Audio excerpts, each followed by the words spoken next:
Buenas tardes a todos. Realmente estoy más que asombrado de la concurrencia. Quiero hacer una charla, casi un dialogado entre dos o tres, pero les agradezco mucho que se hayan quedado un día como hoy. Yo tuve vivencias de cuando se creó la Academia de Medicina. A casa venía con frecuencia el ministro académico Eduardo Palma, venía también con frecuencia el académico Herrera Ramos, venía con menos frecuencia, pero alguna vez venía el académico Lócar, y se charlaba en casa de la creación de la academia, la integración de la academia, y uno de los temas que le ha dado mucha trascendencia era a las conferencias de la academia. Hasta que un día mi padre le dio la oportunidad de dar una conferencia que se titulaba Estado actual del negocio técnico del Uruguay. Y recuerdo como si fuera ahora la responsabilidad con que me manejaban todos los temas de la academia y la responsabilidad que él sentía en ir a hablar a los académicos. Y realmente nunca me ocurrió que yo iba a estar en este lugar, dando una charla para académicos. El mundo va cambiando y uno va viendo las cosas distintas y generalmente las generaciones mayores uno los ve todavía con mayor admiración y respeto. Pero realmente haber llegado nosotros a una charla de academia me emociona un poco recordando todo aquello. Y más porque el tema que me voy a referir es al mismo tema que habló mi padre 30 años antes. A propósito dejé las proyecciones porque eran muchas y hoy pretendía resumir un poco el tema. Pero en el año 1953 ya existían algunas referencias que podía haber ocios más frecuentes en el norte que en el resto del país, pero no había nada estudiado. Hasta que el ministro de Salud Pública de entonces, que era el profesor Federico García Capurro, va a dos actos del ministerio, uno en Rivera y otro en Artigas. Los dos actos comenzaban con el himno nacional que cantaban un grupo de niños escolares. Y en ambos grupos les llamó la atención el engrosamiento de la parte baja del cuello, por lo que vino a Montevideo con esa preocupación y nombró una comisión para estudiar el ocio. En esa comisión, fíjese cómo las nombra: el profesor de pediatría, Julio Bauzá, que ya tenía más de 70 años de edad; el profesor de endocrinología, que era el profesor Serviño en aquel entonces; el profesor de higiene y medicina preventiva, por la parte de medicina preventiva, el profesor Salveracchio. Y él llegó a trabajar con ellos a un médico muy joven que era el doctor Giordano, esposo de la académica Hortal, como epidemiólogo. La primera reunión, sospechando cuál era el tema principal que los motivaba, resolvieron hacer las encuestas de voto personalmente por ellos para tener datos absolutamente confiables. Segunda cosa, desde el inicio hacer educación sanitaria, hablando primeramente con el director del hospital al que debía reunir los médicos de la localidad de entonces para explicarles cuál era el motivo de la visita. Después los invitaban a acompañar a hacer las encuestas con ellos. Después de hacer las encuestas se reunían con la prensa para dar un informe a la comunidad de lo que habían encontrado, para preparar el terreno para cuando empezara la etapa de prevención con yodo. Y así fue que comenzaron por el departamento de Rivera, porque era donde más le había llamado la atención a García Capurro.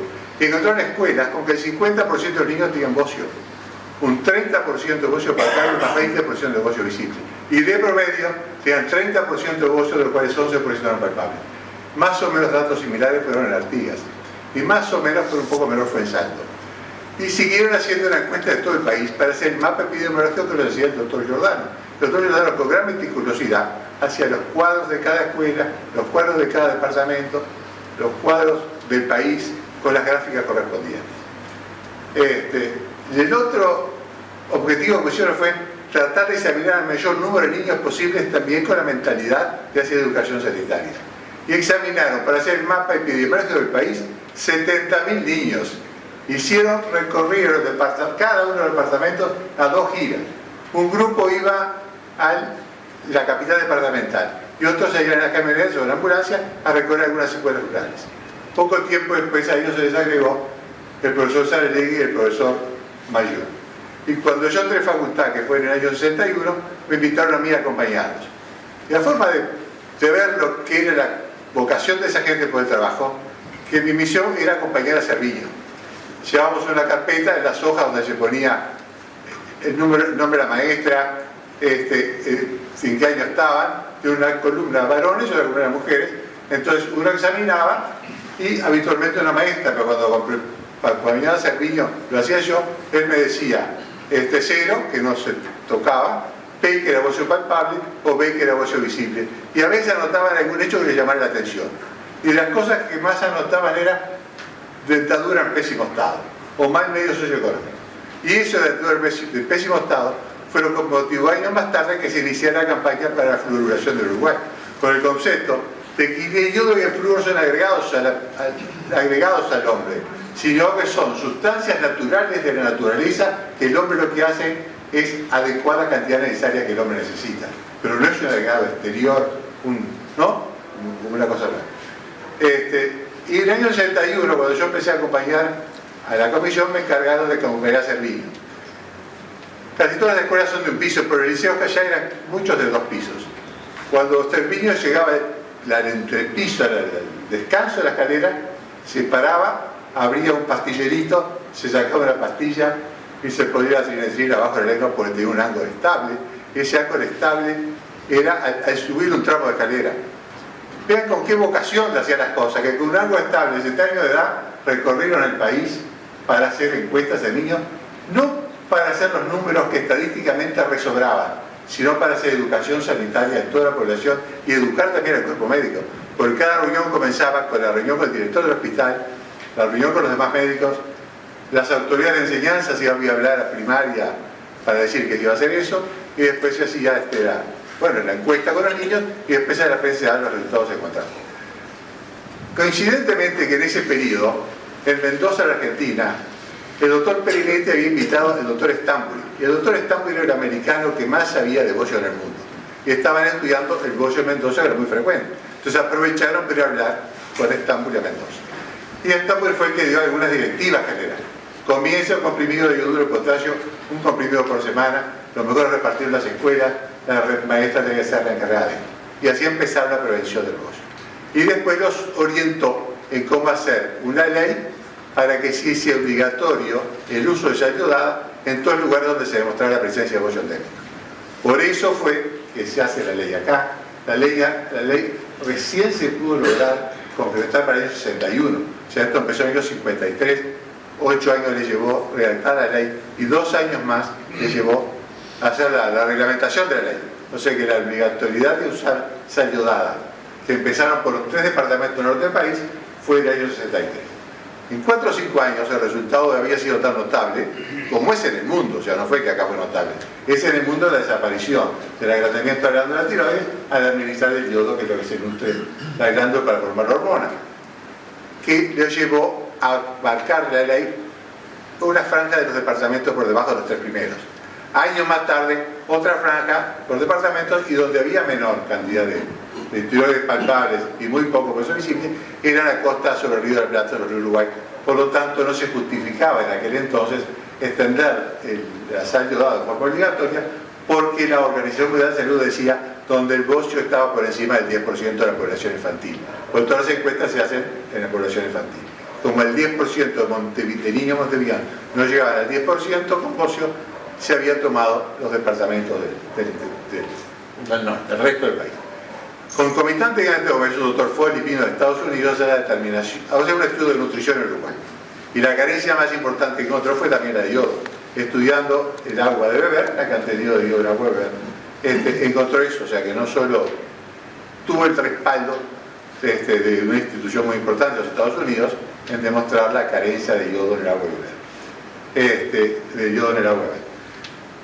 Y así fue que la profilaxis del bocio se fue haciendo, para lo cual cada tanto repetían las encuestas del interior. Habían hecho 70.000 niños para hacer el mapa epidemiológico.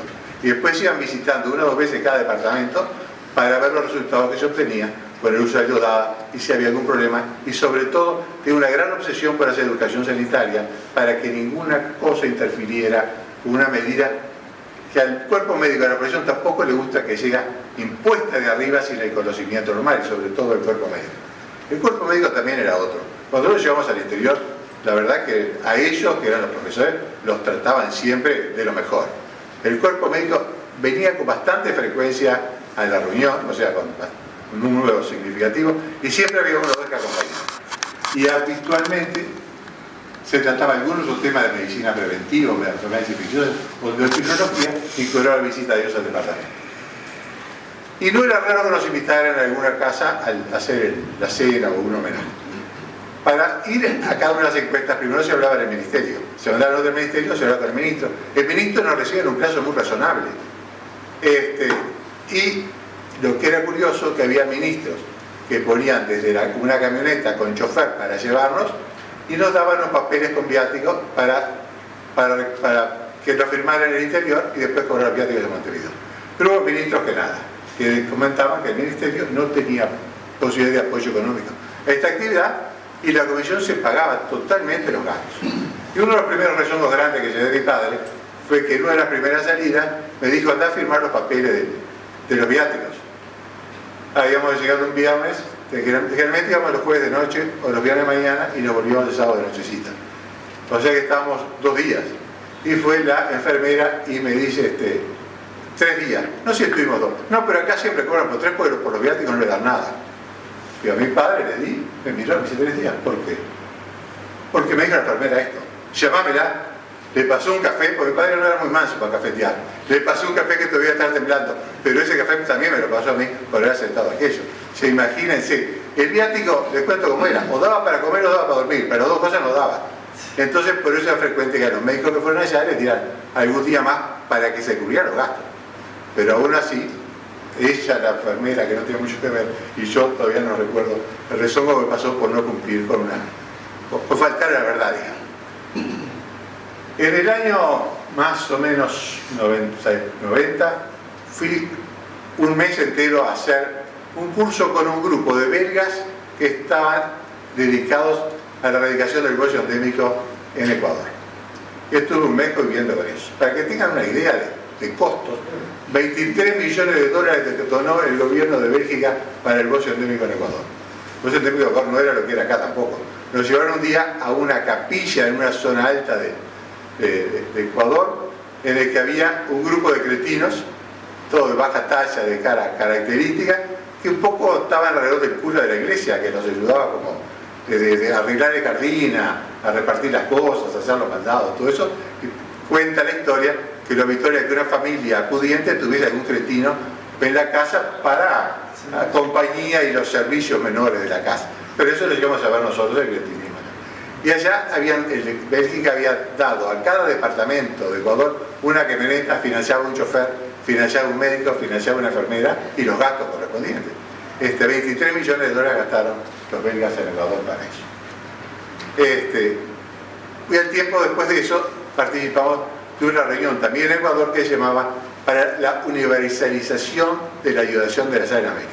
¿Por qué era eso? Porque consideraban que para lograr una buena profilaxis y una buena prevención había que ayudar toda la sal de uso humano y animal. Porque si usaba la sal animal que apenas quedaba fuera de esta reglamentación, iba a ser más barata que la sal humana. Y la gente iba a comprar sal animal, fraccionarla y venderla fraccionada a los demás.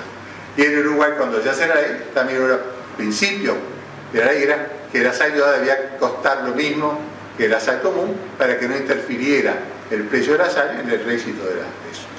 Coincidentemente con eso, en Uruguay comienza la fluoración de la sal. Y al hacer la fluoración de la sal, compran equipos mucho más tecnificados para dosificar los agregados, porque el flúor podía tener mucho riesgo si se daban dosis excesivas. La sal, en principio, se iodaba en tanques de 200 litros que funcionaban como las mezcladoras de Portland, con un soplete de pintura de auto que le ponían yodo diluido, le daban vuelta a la máquina, sopleteaban un par de veces, volcaban en el suelo, eso lo vi yo, con delantales de alpillera, chancleta, una mesita chiquita con una balanza de feria y bolsita de nylon que soplaba, cargaban en el suelo para la bolsita, y esa era la sal iodada que había empezado en su momento.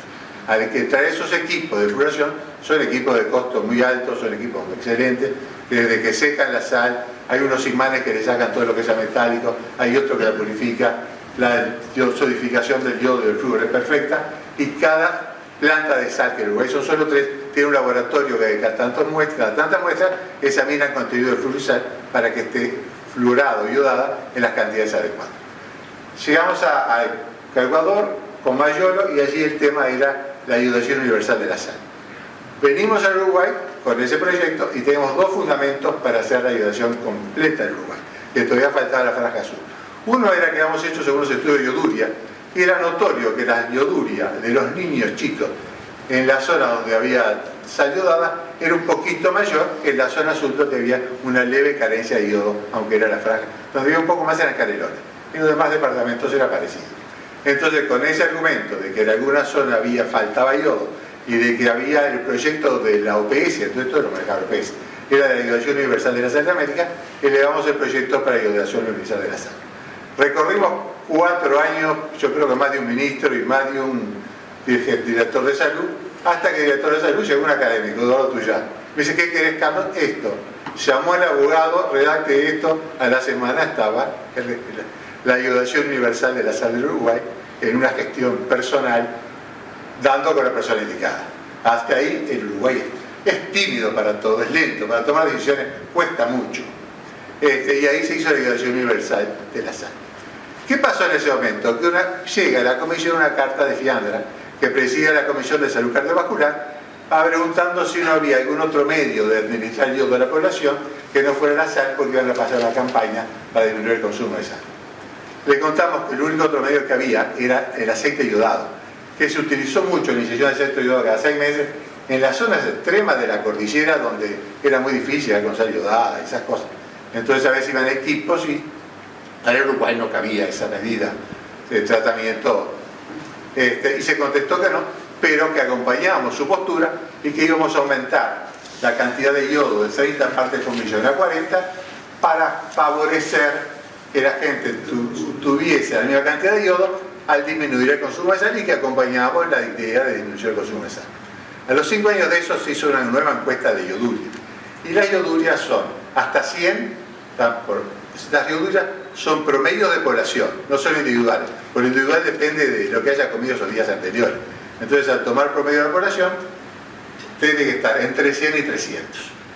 Por encima de 300 se considera que comienza el riesgo de enfermedades tiroideas autoinmunes. Y si bien es poco, el riesgo es lo que dice la literatura.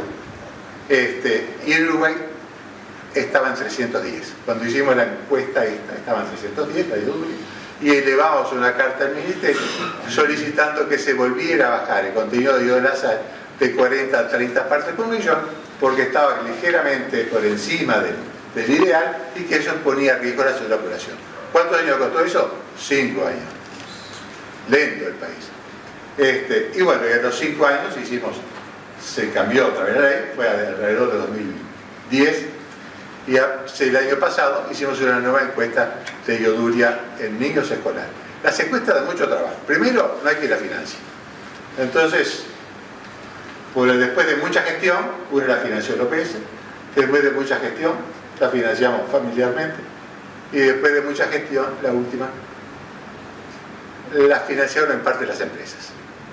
Pero lo hacía la Facultad de Química. Todas las determinaciones de yodo en orina se hicieron en el laboratorio de análisis clínicos de la Facultad de Química, que funciona en el Hospital Maciel y que dirige la profesora Graciela Queruga. O sea que, si bien había apoyo externo, el apoyo no podía influir en la calidad de gente que manejaba este tema. Y la otra cosa que se logró también, otra cosa curiosa que no existe mucho, que las empresas financiaran a un químico, en este caso fue una mujer, una química inspectora, de que se utilizara en la industria solo sal yodada para evitar el contrabando de sal sin yodar de otros países que interfiriera con el resto de la campaña. Y eso lo financia las empresas, pero el funcionario de salud pública, el auto lo pone salud pública, el chofer lo pone salud pública, y la elige la persona de salud pública y responde a salud pública. Y no tiene prácticamente contacto con la industria. Y además, el interés en este caso es de que no se vea sal que no sea yodada. Ahora toda América es yodada, pero años atrás había la sal de Brasil y Argentina, no tenía yodo, y por lo tanto el informe de se lo demos al ministro hace 6 o 7 meses. Le pedimos una entrevista para comentarle que después de 60 años de trabajo, de una comisión que trabajó ininterrumpidamente, una comisión que trabajó durante 60 años de forma honoraria, que fue el único país de América que trabajó en forma honoraria este tema, que fue el primer país de América, el primero en tener legislación, que fue el primer país de América en primero demostrar el iodato de la sal, porque el Uruguay fácil, o sea, muchos de los méritos son también dependientes de las características del Uruguay. No lo recibió todavía, y no tengo ningún problema con él. Pero como uno a veces se siente desilusionado del reconocimiento que hay de las autoridades para quien está trabajando. Mi padre tiene un gran orgullo de esta obra. Él señalaba que tenía que ser una obra como ejemplo de una obra sanitaria nacional. Junto con Estambul había otro americano que se llama John Dunn. John Dunn vino 2 o 3 veces al Uruguay. De 2 me acuerdo bien. Y él quedó maravillado que profesor de facultad, edades pensadas bastante en años, hiciera este trabajo en todo el país de forma honoraria y lo ponía como ejemplo en las recorridas de él. O sea que una de las, si bien esto fue un trabajo honorario, siempre decía mi padre que era de los trabajos que le había dado mayor satisfacciones espirituales, digamos, ¿no? Y que él estaba contento de haber hecho yo, y una de sus preocupaciones era que él se iba a encargar de esto cuando él estuviera. Así que esa responsabilidad me cayó fácil. Pero nos ayudamos en los últimos años con el doctor Ambrosoni, nos ayudamos en los últimos años con la doctora Graciela Cairuga, que era la que hacía la ayuduria. Tuvimos el respaldo, después que se muere Mayolo, de la Cristina Bechanera, que era profesora de endocrinología, y la verdad que nuestro país es un éxito el haber logrado erradicar el negocio endémico, el haber hecho una campaña que no tuvo resistencias y el haber hecho una campaña en forma honoraria, el haber hecho una campaña que nos orgullece a todos. Muchas gracias.